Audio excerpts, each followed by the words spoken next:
Hello दोस्तों, आपका हमारे इस वृंदा कुंज चैनल में स्वागत है।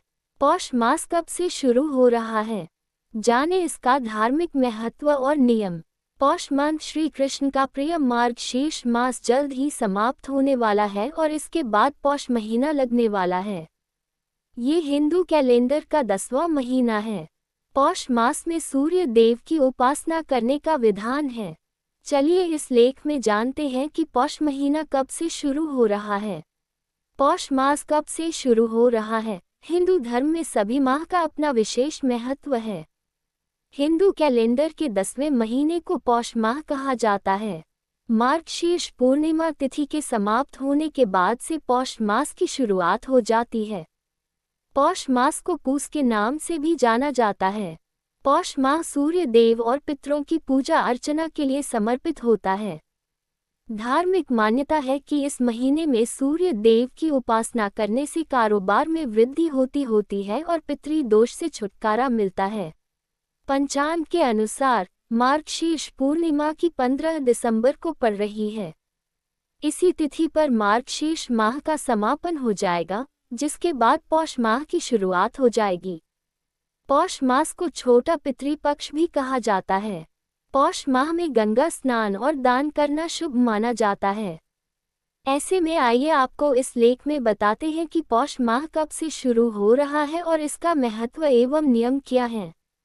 कब से शुरू हो रहा है पौष माह। वैदिक पंचांग के अनुसार इस साल पौष माह की शुरुआत 16 से दिसंबर से होगी।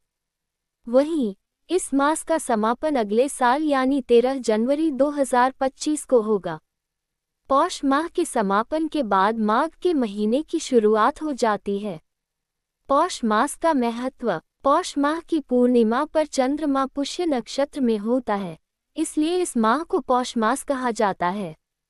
धार्मिक मान्यता है कि इस मास में पिंडदान और तर्पण करने से पितरों का आशीर्वाद प्राप्त होता है और जीवन में शुभ फलों की प्राप्ति होती है। वहीं इस महीने में सूर्य देव की पूजा करने से व्यक्ति को तेज, बल और बुद्धि प्राप्त होती है। साथ ही कभी भी धन की कमी का सामना नहीं करना पड़ता है।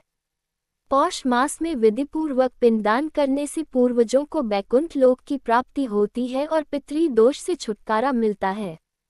पौष माह के नियम। पौष माह में सूर्य देव के निमित्त रविवार का व्रत रखना चाहिए। पौष मास में पूजा के दौरान सूर्य देव को चावल की खिचड़ी का भोग लगाना चाहिए। मान्यता है कि ऐसा करने से व्यक्ति को सूर्य देव की कृपा प्राप्त होती है। पौष माह में मकर संक्रांति, अमावस्या और एकादशी पर पितरों की पूजा करनी चाहिए। पौष मास में श्रद्धा अनुसार गरीब लोगों में विशेष चीजों का दान करना चाहिए। पौष मास में तामसिक चीजों के सेवन दूर रहना चाहिए। पौष माह में विधिपूर्वक सूर्य देव को अर्घ्य देना चाहिए।